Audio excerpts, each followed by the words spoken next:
to be involved in conspiracy theories. You know, there are lots of them. They can go on. We can speculate on that forever.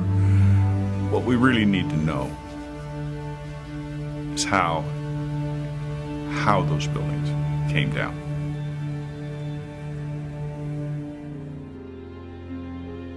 My husband Steve was 48 years old when he was killed on September 11th, 2001. He was in the North Tower on the 104th floor.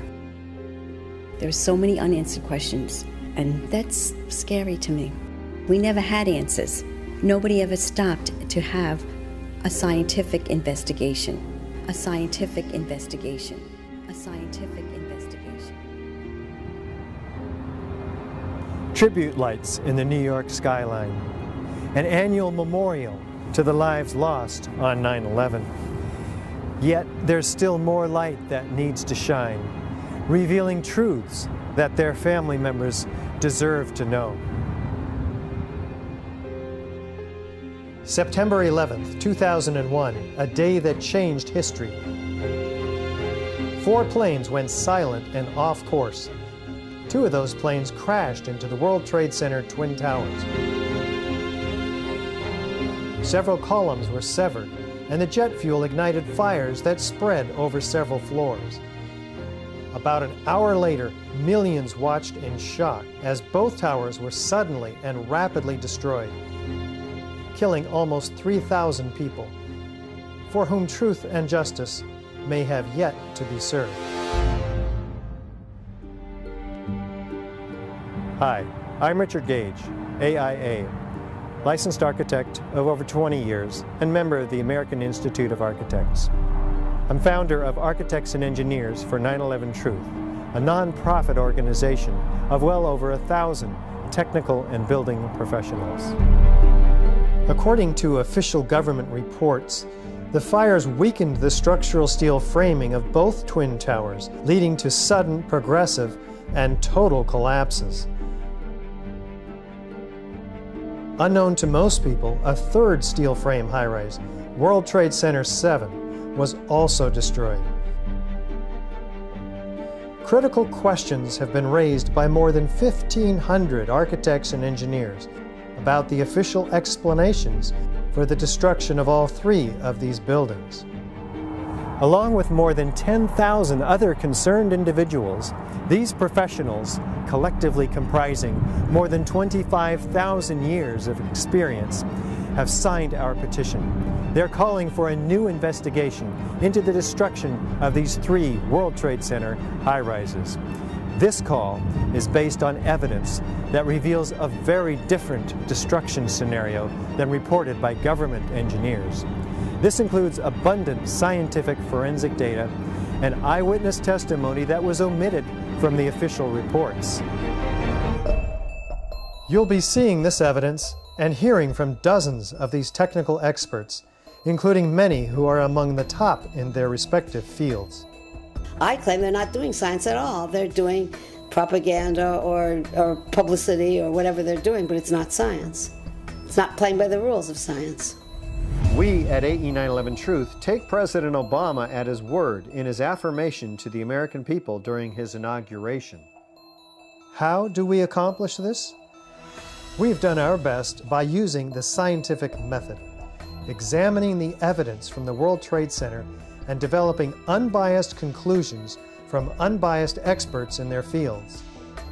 As coherent sets of scientific facts are brought into focus by the experts, the data, and the witnesses in this film, you'll come to a much greater understanding of the events of 9/11 and will be in a position to draw your own informed conclusions.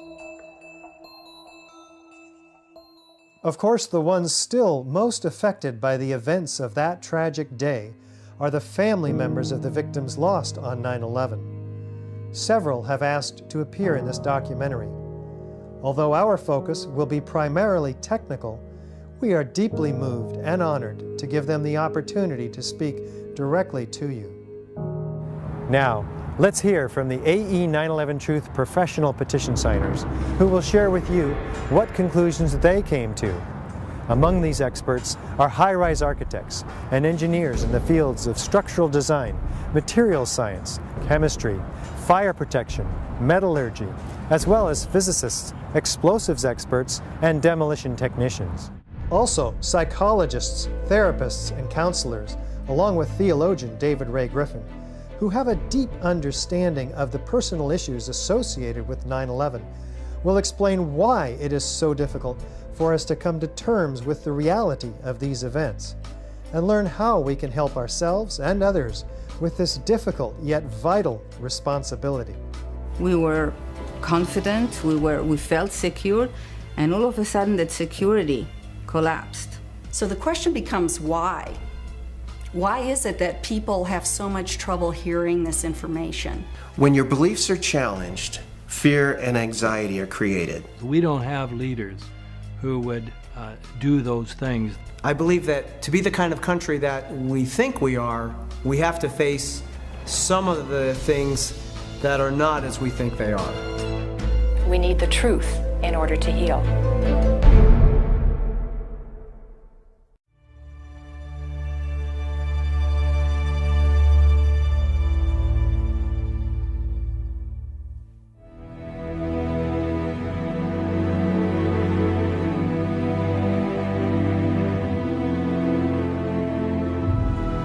The new World Trade Center Building 7 looms above the site of its original. Building 7 was a 47-story high-rise, not hit by an airplane.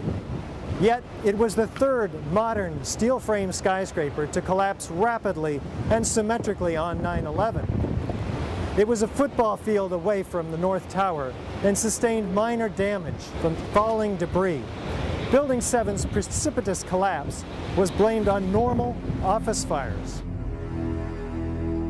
I'm Steve Barish, founder and president of Barish Architects and Associates, Inc., a 33-year-old architecture planning and engineering firm. One of the things that really interested me is how quickly the Tower 7 fell.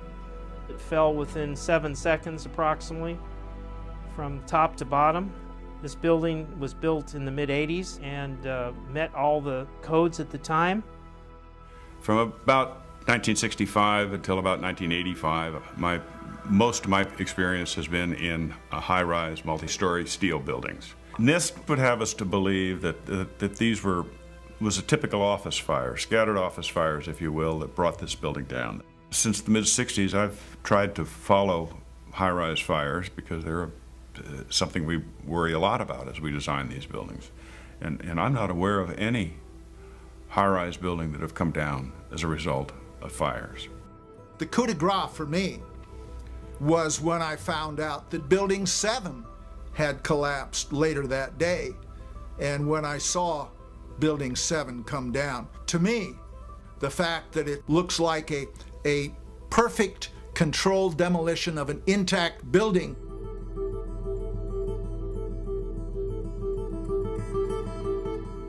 I mean, that's what I call a smoking gun.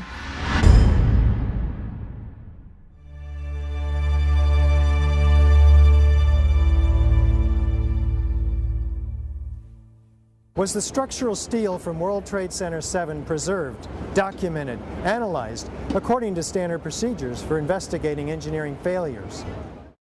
400 truckloads per day of material were taken away from the World Trade Center site and sent to China for recycling.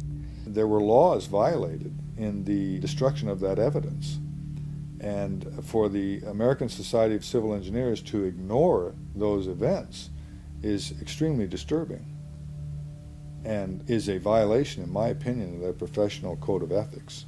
It was contrary to the way all investigations are done. If an airplane crashes, they seal off the entire area, nobody touches anything, they move it to a secure location, and they reconstruct an aircraft. Normally, when you have a structural failure, you carefully go through the debris field, looking at each item, photographing every beam as it collapsed and every column where it is in the ground, and you pick them up very carefully and you look at each element. We were unable to do that in the case of Tower 7. You can't do science when you are deprived of the evidence and when your hypothesis is the least valid instead of the most likely. When the most likely hypothesis in the case of Building 7 wasn't even mentioned. This is not science. It's trying to prove preconceived ideas.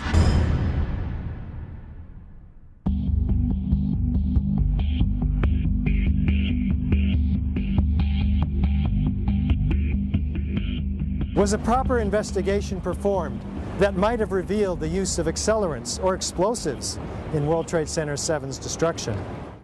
NIST concedes that they found no evidence for explosives. So then we asked them, well, did you look? And they said, no, we did not look for explosives or residues of explosives. Big explosion. Blew us back into the 8th floor. I'm okay, all right? Here, hold on. You want to call your mother or something? Just the fact that there were explosions means they need to be investigated. Keep your eye on that building as it's coming down. The building is about to blow up. Moving back. We are walking back. There's a building about to blow up. We don't have the real story on what happened because there wasn't a proper investigation done.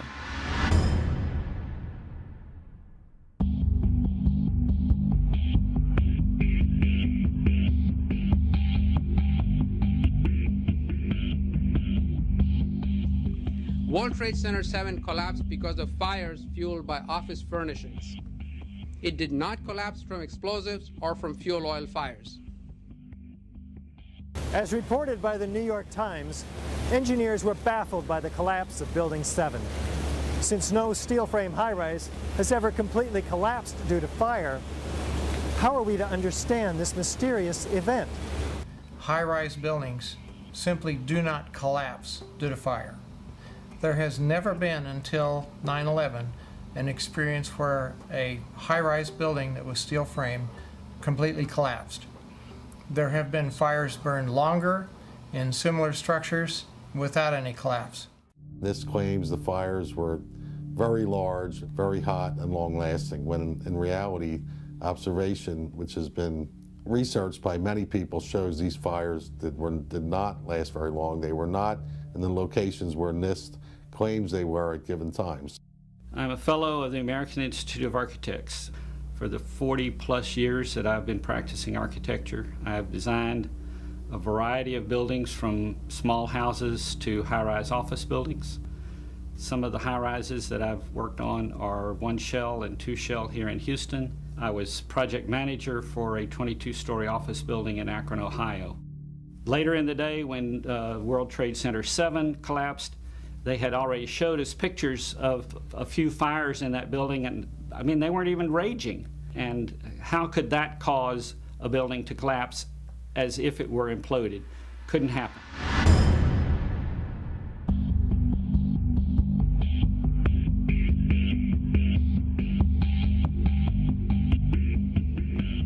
According to lead investigator Shyam Sunder of the National Institute for Standards and Technology, NIST, World Trade Center 7 collapsed at freefall acceleration for more than 100 feet of its fall.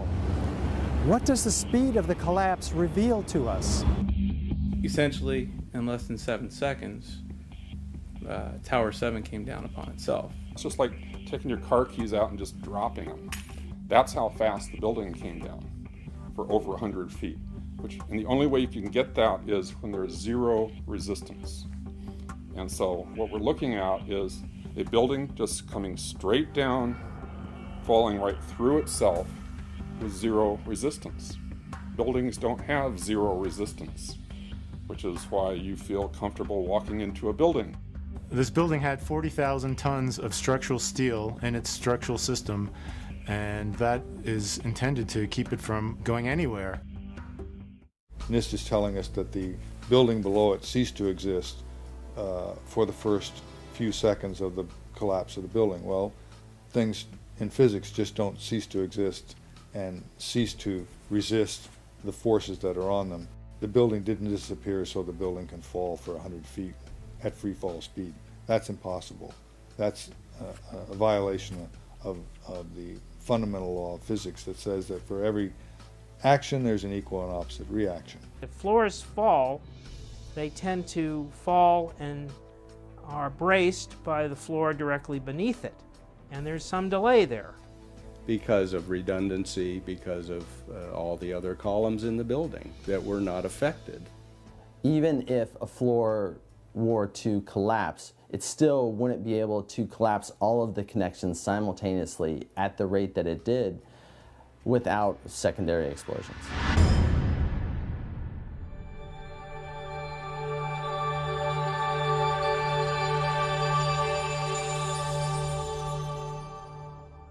We might anticipate that an unevenly damaged building would fall over. Yet, videos of the collapse of Building 7 show a fairly symmetrical fall. How do we make sense of this? If the buildings had come down by fire, we would have seen a more natural progression of collapse.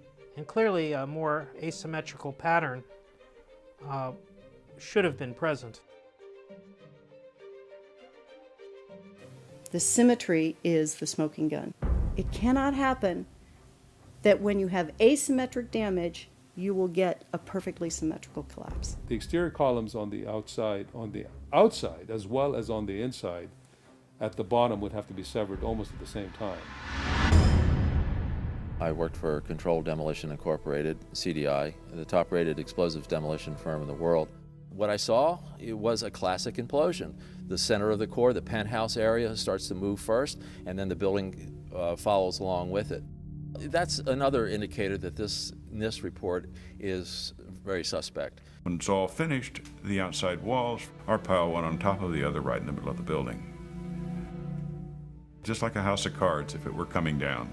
According to NIST, the failure occurred at column 79 on level 12.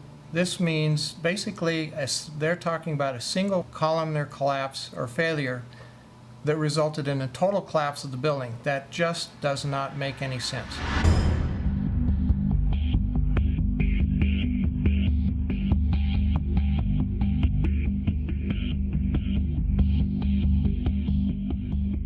The explanations from FEMA and from NIST don't add up. But there is enormous circumstantial evidence, circumstantial and actually physical evidence as well, that would lead us to a different conclusion. And the conclusion is controlled demolition. Dit is controlled demolition.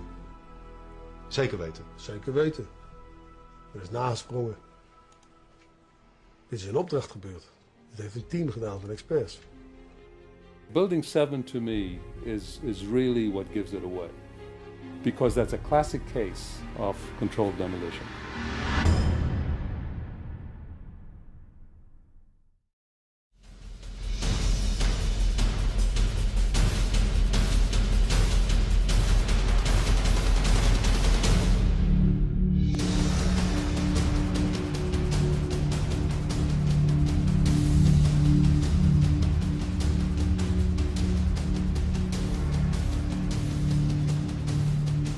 This is the original site of the World Trade Center Twin Towers. Construction is now underway where dramatic new facilities are being erected. Just 10 years ago, the planes hit the towers, cutting through some exterior and interior supporting structural steel columns. The fuel from the planes ignited office fires across several floors. According to the official reports, the structural steel frame was weakened and failed, causing a total progressive collapse of each tower. Does the official explanation make sense? Was there a comprehensive investigation that examined all of the evidence? I walked into the office and the first words that I heard was, "A plane's just run into the World Trade Center." And my initial thought was, well, that's okay. It's built to withstand a 707. It did not seem possible that these towers that were designed to withstand the impact of a 707 could possibly collapse in such a short order of time from the time that they were hit. The majority of the jet fuel was burnt up instantly in the big fireball, and it was gone. the fires that were left were office furnishings and carpet and things like that. A lot of things in these kind of buildings have to be fire resistant by nature. It's required by code. So there really isn't a whole lot of fuel in there to begin with. The media portrayed these fires as being extremely hot, but the fires were not that hot in World Trade Center 1 and 2. If you look at the NIST zone data, you could see this. And to use our own powers of observation, you could tell by seeing these fires and seeing black smoke come out the windows. That means that the fires were oxygen starved, and it was incomplete combustion, and so it was a low temperature fire. I looked up in a manual the burning temperature of jet fuel and found that under the conditions that existed at the World Trade Center on 9/11, that jet fuel had to have been burning at about 750 degrees Fahrenheit. I also noticed that the official explanation of what happened there was that the heat from the fire supposedly softened the steel and thereby brought the buildings down. If you have a flame at 750 degrees, you can hold that flame under a steel beam forever, and you'll never reach a high enough temperature to bend steel, let alone melt it. So immediately I knew at that point that the official explanation was dead wrong.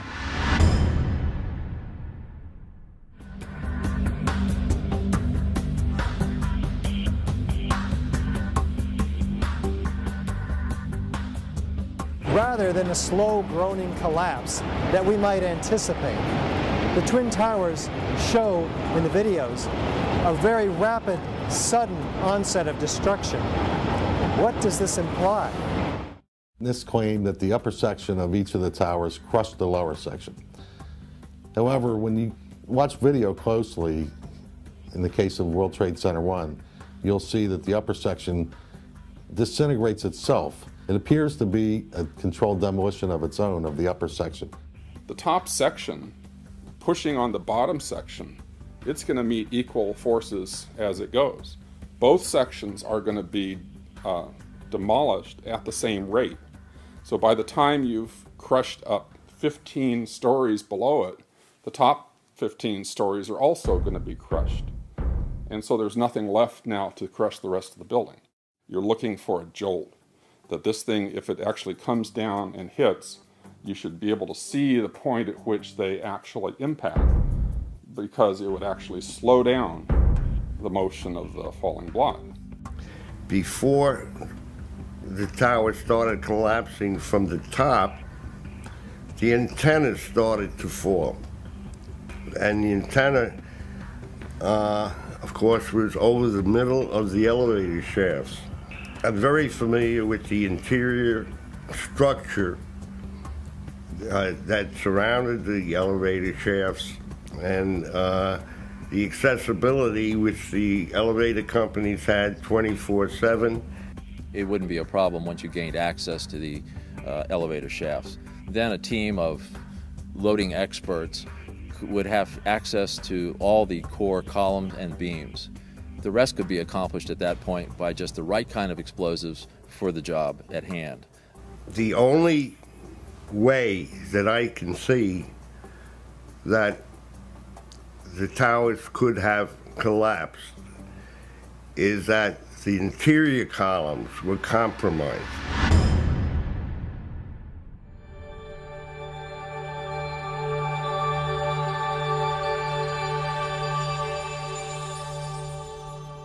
Over 100 first responders reported sounds of explosions and flashes of light at the onset of destruction of both towers.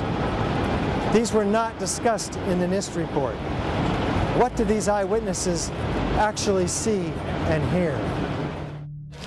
As we were getting our gear on and making our way to the stairway, there was a heavy-duty explosion inside the lobby. We stuck on the stairs for a while. We finally got down to the lobby. Then we get to the lobby, it was this big explosion. There were numerous secondary explosions taking place in that building. There were continuous explosions. 4 white fluids that are popping out. It was if they had detonated. Yeah, if they were planned to take down a building. Boom, boom, boom, boom, boom, boom, boom. And it just started going pop. It just started going boom, boom, boom, boom, boom. And he goes, how fast? I go like firecrackers. They're reporting exactly what I would expect. You're hearing boom, boom, boom, boom, boom, waves of explosions going off. Not one massive big boom. There's so many videos of witnesses from that day that report explosions. There's radio transmissions from the FDNY. We have the transcripts that were recorded, back in 2001 of all these firefighters and first responders reporting explosions. This testimony should have caused the presumption that there was a good chance explosive residue would be found and justified testing for it, rather than the opposite. It doesn't look like a collapse. It's like a huge mushrooming, billowing kind of an event.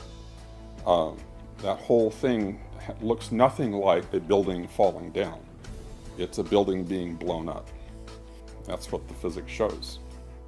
Yet they refuse to consider the possibility that explosives or some other form of demolition device could have been used to cause the collapses of the towers. And the fact that controlled demolition is consistent with all the available technical evidence. And the response to that request for correction is NIST simply saying they're unable to provide a full explanation for the total collapse, even though that was their task given to them by Congress.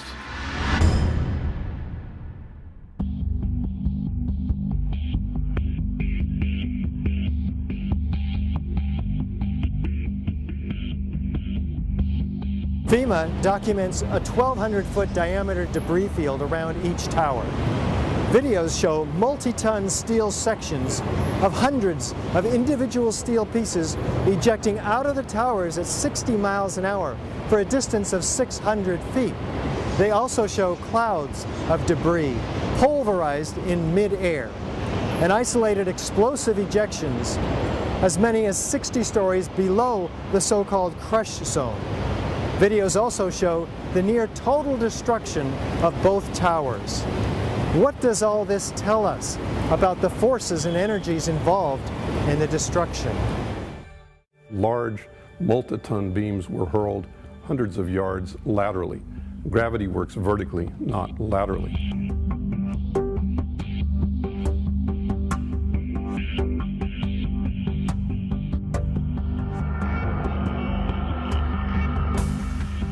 So something's happening to throw these things horizontally at those kinds of speeds. And here it is trailing white smoke the whole time. It really is indicative of some kind of explosion. The individual explosions that I noticed 20 and 30 and 40 stories below the collapsing structure. And naysayers tend to say, well, that's just air being blown out the windows. I mean, it doesn't really work to say it's just air pressure. And I've estimated these are coming out faster than 100 miles an hour. The floors pancaking upon themselves would create gushes of air out the side, but not the kind of explosive force that we saw that would throw I-beams across the street into the windows of other buildings. The ejection of the materials out of the building, the manner in which it fell, the speed at which it fell, exhibited all the signs of demolitions and the completeness of the destruction down to their individual elements. As an architect, I would expect to see larger portions of the building floors, the decking, the steel decking, the concrete topping, much larger remnants of what the structural components of this building was. What happened to the concrete? The concrete was pulverized, and I was down here Tuesday, and it was like you were on a foreign planet. All of Lower Manhattan, not just this site, from river to river, there was dust, powder, 2-3 inches thick. The concrete was just pulverized.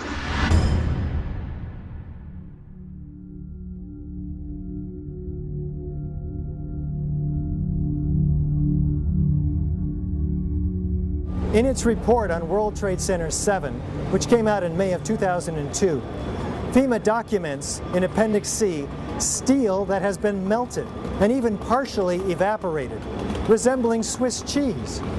What are we to make of this? I'd like to know why NIST excluded the evidence of melting steel. Why is this not included? Why is this forensic evidence not being included in the report?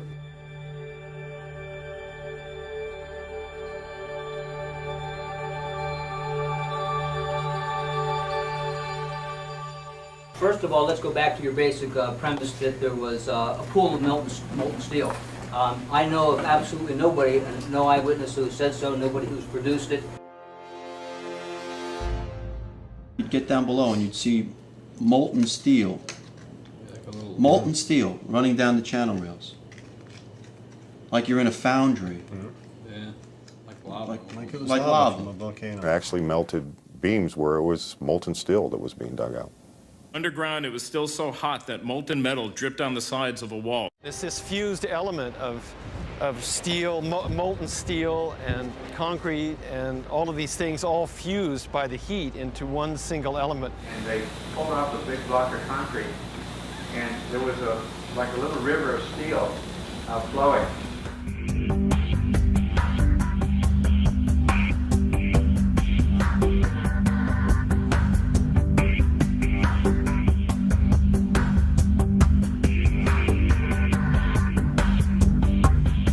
Many witnesses, firemen, and lots of people described the flowing molten metal, iron or steel, at extremely hot temperatures. And John Gross categorically denied their observations, so that because their observations don't fit his preconceived notion, he not only ignored evidence, he denied evidence.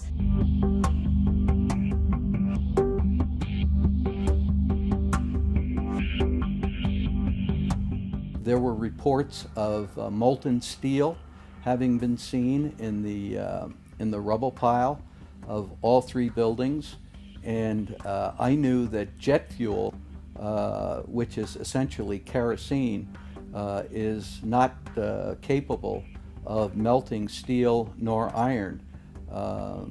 Kerosene or jet fuel burns at less than 1600 degrees Fahrenheit. And molten steel needs at least 2,700 degrees Fahrenheit in order to melt.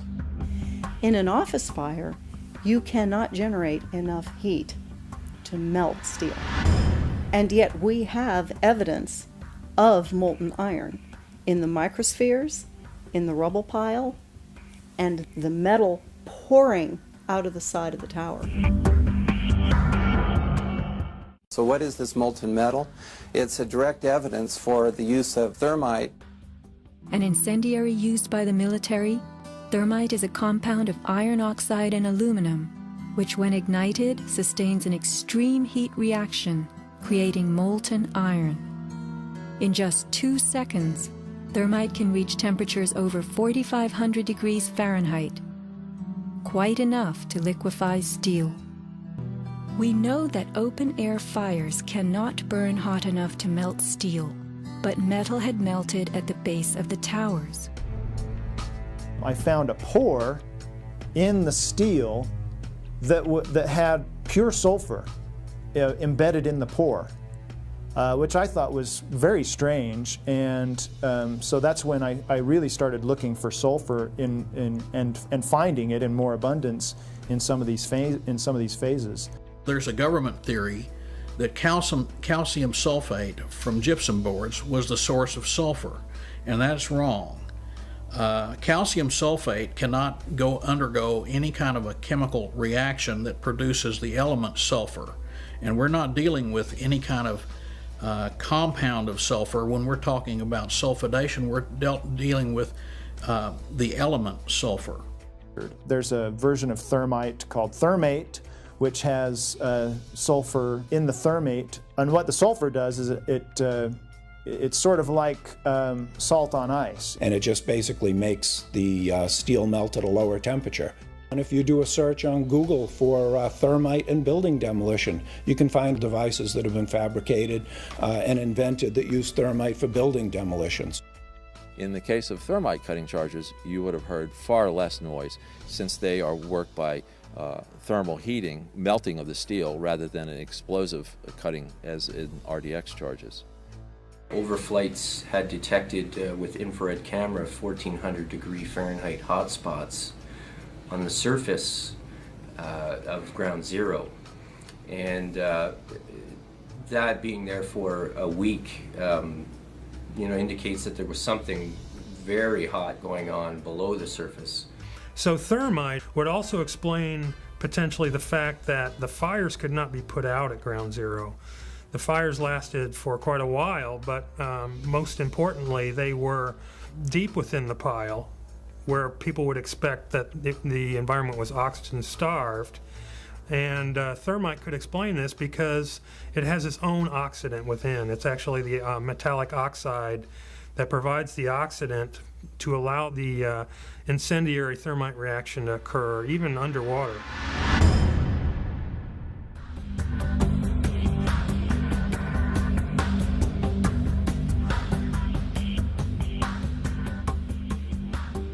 As much as 6% of the World Trade Center dust consisted of tiny, previously molten iron spheres. What does this tell us about the temperatures generated in the tower's destruction? When the USGS collected samples of the World Trade Center dust, they found the iron microspheres. Insofar, the USGS does not have a valid explanation for the presence of these iron microspheres. So what do the microspheres contain? Iron is the main element, and then it has smaller portions of aluminum, sulfur, a trace of manganese. Most of them are less than about 1/10 of an inch in diameter, and they're spherical. And they're found in all of the dust blown out of the buildings during collapse, no matter where in Manhattan that dust is picked up. You must have had a much hotter heat source for you to get 2,700 degrees Fahrenheit in order to melt the iron to get these molten spheres. Your heat source must be something like a chemical reaction, an exothermic chemical reaction that reacts, in the case of thermite, reacts at 4,500 degrees Fahrenheit. My contention, based on finding thermite residue in the dust, is that it happened before. It didn't happen after in the fires that ensued in the rubble pile afterwards. It's all the characteristics of the microspheres, along with what I see in the attack of the beams that were actually found, tell me that thermite was involved in melting those steel beams.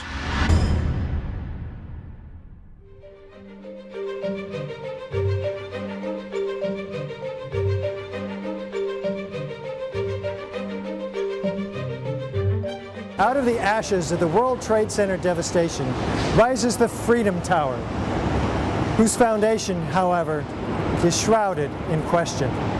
For example, in the World Trade Center dust, an international team of scientists find an advanced form of highly energetic nanothermite composites.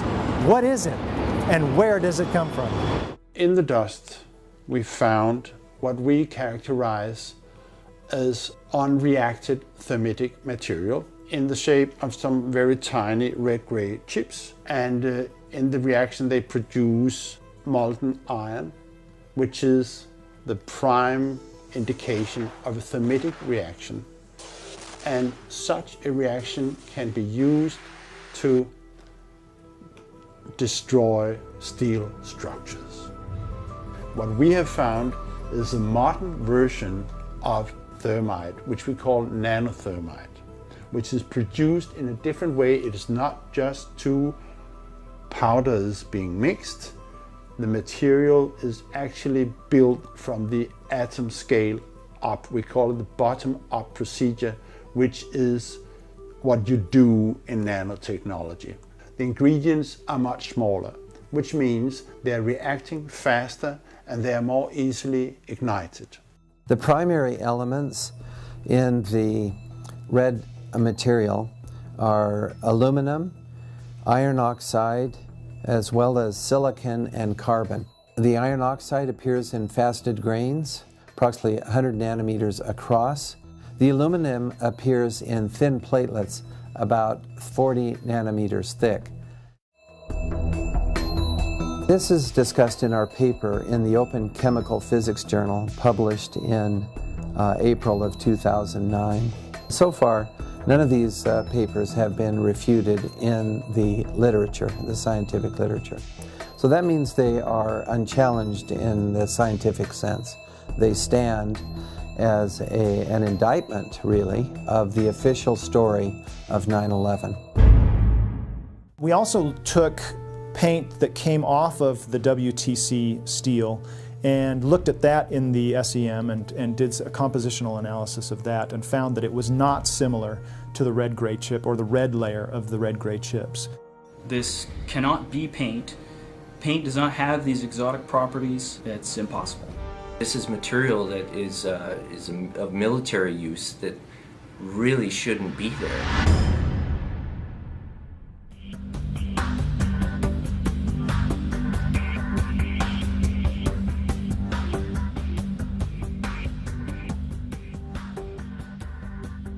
You don't need to be an engineer or an architect to see what happened to those buildings.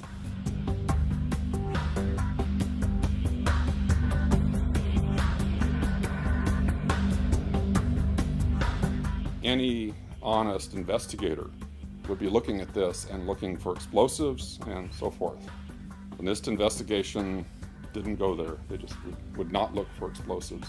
This has been the work of independent researchers, not NIST. So the preconceived notion of NIST is that there's no evidence for explosives, and so there's no point in looking. That is the most unscientific thing that you can possibly think of, not to look because you don't expect to find evidence, and in fact the evidence is overwhelming that these red-gray crystals are very high-temperature incendiaries. They state these conclusions for which there's virtually no evidence, and then they ignore conclusions that can be drawn from the evidence.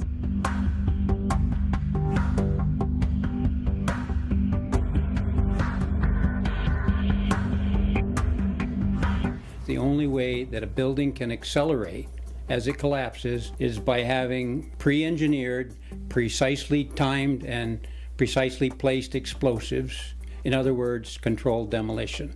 We have a professional responsibility, and I urge every engineer and architect and demolitions expert and anybody that has any knowledge in this field to examine the evidence and stand up and be counted, because the rest of the world is depending upon us. We know we've been lied to about 9/11. We don't know for sure who did it. We don't know exactly how they did everything.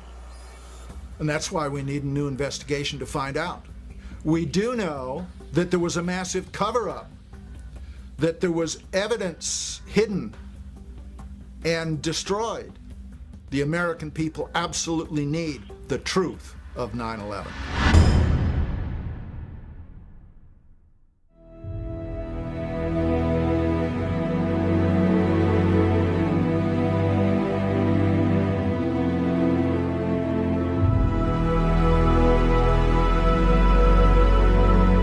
Some kind of consciousness raising on my part before I was willing to look at the possibilities.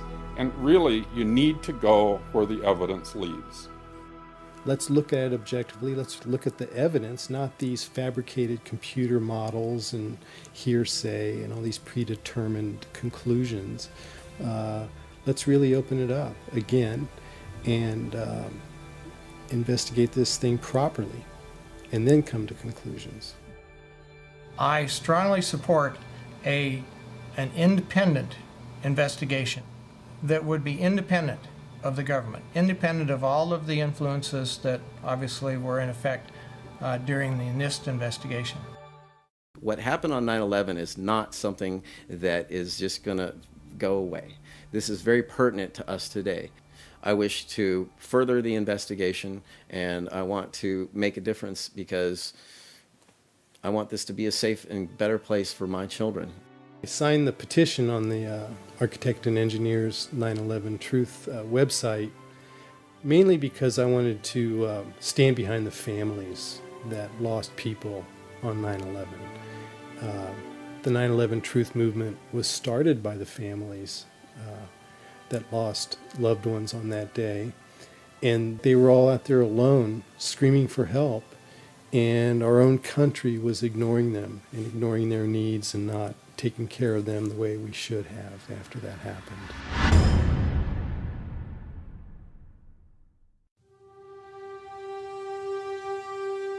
Most of us who have lived with the events of 9/11 have, as a result, experienced some kind of trauma. It can be very difficult to come to terms with what actually happened at the World Trade Center. In fact, someone told me recently, "I wouldn't believe what you're telling me even if it were true." Our petition signers with psychological expertise have stepped forward to offer their insight. While this segment is clearly outside the knowledge base of the architects and engineers for 9/11 Truth, these experts in psychology highlight their valuable experience for us as to why this evidence can still be so difficult for people to accept. As we know, the horrors of what happened on 9/11 were televised all over the world, and they were televised, in fact, live. We witnessed the deaths of almost 3,000 of our fellow Americans.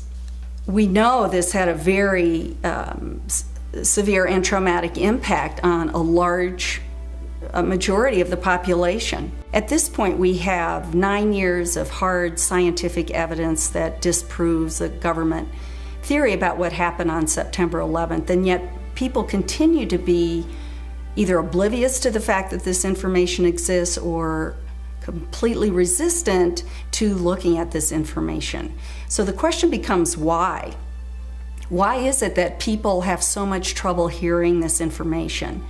From my work, I think we would be remiss not to look at the impact of trauma. Many people respond to these truths in a very deep way.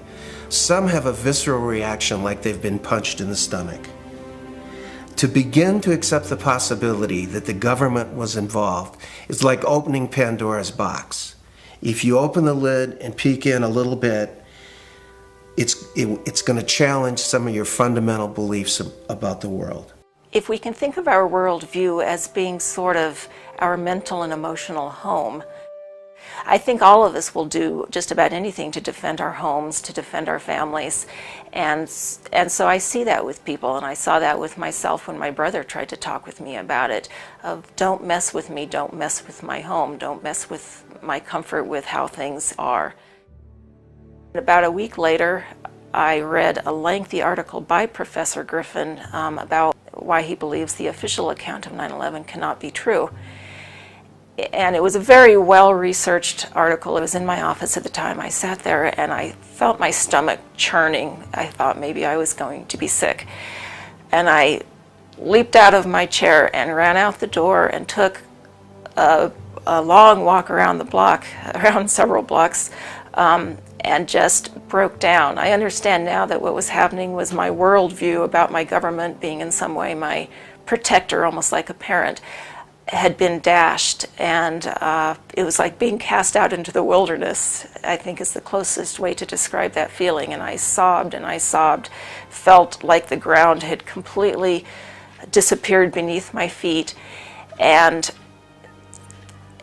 I knew at some point during the walk that I knew that I was going to have to become active in educating other people about this, that for me to retain any sense of integrity, I was going to have to take some action. I couldn't just let something like this go. When we hear information that contradicts our worldview, social psychologists call the resulting insecurity cognitive dissonance. For example, with 9/11, we have one cognition, which is what the official story of 9/11, what our government told us, what our media repeated to us over and over, that 19 Muslims attacked us. On the other hand, we have what scientists, researchers, architects, engineers are now beginning to tell us, which is that there is evidence that shows that the official story cannot be true. So now we've lost our sense of security. We are starting to feel vulnerable. Now we're confused. 9/11 Truth challenges the beliefs that our country protects us and keeps us safe, and that America is the good guy. When your beliefs are challenged, fear and anxiety are created. In response to that, our psychological defenses kick in, and they protect us from these emotions. Denial, which is probably the most primitive psychological defense, is the one most likely to kick in when our beliefs are challenged. And it's a very, very uncomfortable state to be in. And eventually our mind shuts off. Just like when a computer is overloaded, our minds get overloaded. We can't handle it anymore and we shut down. And what some of us will tend to do is deny the evidence that's coming our way and stick to the original story, the official story, and to try to regain our equilibrium in that way. Another thing we can do is decide to look at the conflicting evidence and be sincere and be open-minded and look at both sides of the issue and then make up our own mind about what reality is. Here are a few of those spontaneous initial reactions to hearing the contradictory evidence about 9/11. I don't want to know the truth, or I'd become too negative and psychologically go downhill. I'm not sure I want to know. If this is true, then up would be down and down would be up. My life would never be the same. Fran, I refuse to believe that many Americans could be that satanically treasonous. Someone would have talked. But these are beliefs. They are not scientific facts. But these beliefs do keep us from looking at the empirical evidence. Whenever we say, I refuse to believe, we can be sure that the evidence that's coming our way is not bearable and that it's conflicting with our worldview much too much. As I thought about all of these responses, I realized that what is common to every one of them is the emotion of fear. People are afraid of being ostracized, they're afraid of being alienated, they're afraid of being shunned, they're afraid of their lives being inconvenienced, they'd have to change their lives, they're afraid of being confused, they're afraid of psychological deterioration, they're afraid of feeling helpless and vulnerable.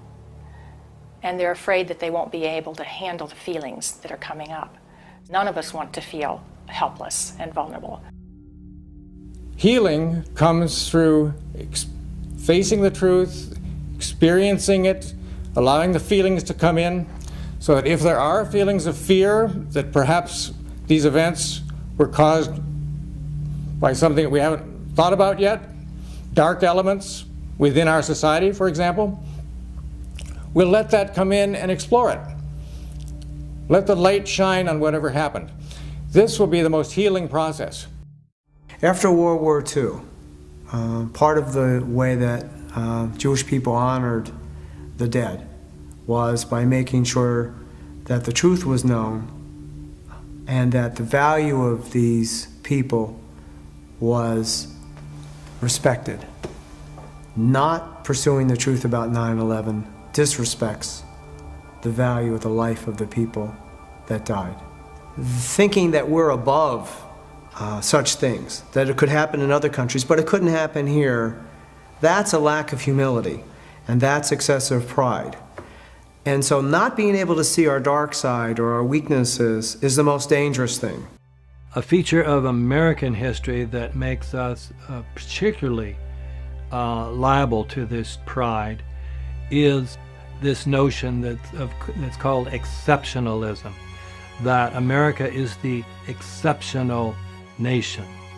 And that began from the beginning as this country was formed. The people would say, well, there was so much evil in the European countries, so much cheating, so much lying, so much using the people for the ruler's purposes, but not in America. We have leaders that are free from those sins. So I think this has made 9/11 particularly difficult for Americans. So we need to understand that questioning is patriotic. Questioning is what we're supposed to do as citizens. That's our duty. When something like 9/11 happens, we need to be sure that we have a real investigation into who the perpetrators are, and then we need to be sure that those perpetrators are held legally accountable. It's part of the healing process on the individual level as on the collective level. We need the truth in order to heal.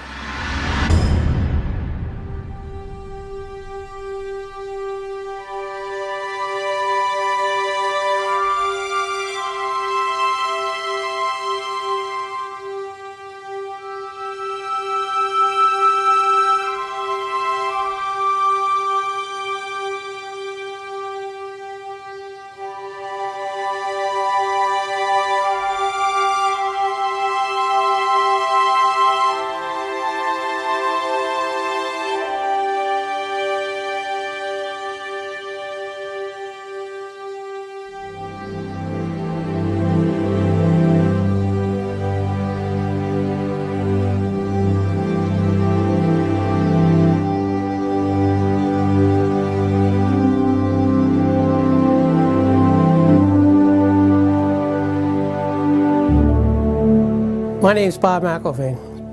I'm from right outside the Philadelphia area, and I'm the father of Bobby McIlvaine, who was killed in the lobby of the North Tower on September 11, 2001. He was one of the first 10 bodies found. We took him home that week. We were one of the few. I finally found the doctor who examined him. All his injuries were in the face, the front of his face was blown off, massive cuts in his chest and his right arm were blown off. To me, that means explosion. What happened on September 11th was a tragedy where Neil was on Flight 175 and it crashed into the second tower. And I can't imagine what happened to him. My brother was my best friend. David has always been a firefighter. My brother went in to save people's lives. I'm a family member trying to find out the answers to the murder of 3,000 plus people. I'm Jane Policino. My husband Steve was 48 years old when he was killed on September 11th. I have no identification. Why is that? It seems to me we should know why over 1,000 victims there are no trace for, and no identification, no trace of over 1,000 victims. Just a few years ago, they were still finding body parts on the roofs of buildings. What is that? We should know why there are over 700 bone fragments found on the top of Deutsche Bank building, less than a half an inch long. We should have that information. Why were they up there? Why weren't they found? What kind of explosion was there? And the explosions were brought up many a times, talking to firemen, talking to medics, talking to everyone. Everybody talked about these explosions. I want the officials that are in power to ask the questions. I want answers. Please look at architects and engineers. People all around the world, scientists, all around the world are questioning this. When you bring science into the equation, that's so important because you can't argue against science. And there's some deep, deep explaining to do. The bottom line is that it needs to be investigated properly. We will never heal. This country will never, ever, ever forget that day. We have to demand a new investigation. I want justice here.